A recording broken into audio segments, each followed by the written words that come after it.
Hello everyone, welcome back. In today's video, I'm going to show you exactly the Garrison electronic deadbolt programming instructions step by step in 2026.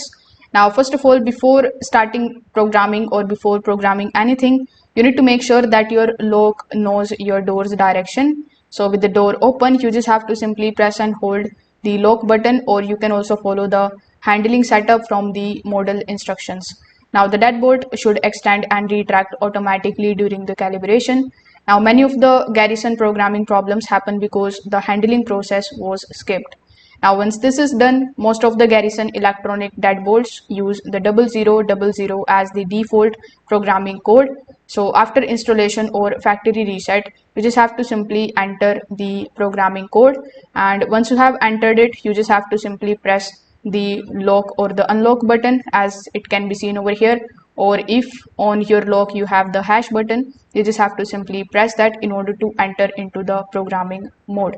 Now when you have entered into the programming mode, you can just simply start adding the new user code. So in order to do it, first of all you need to press 2. Afterwards you need to press this lock button, then you need to start entering the new user code.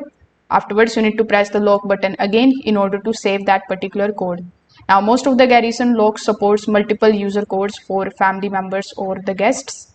Now, if you want to change the programming code, you can also go ahead and do so very easily by pressing 1 first. Then you just have to simply press the lock button. Afterwards, you just have to simply start entering your new code. Then when you have entered the code, you just have to re-enter it again in order to confirm it. Now, changing the programming code is one of the most important security steps after the installation.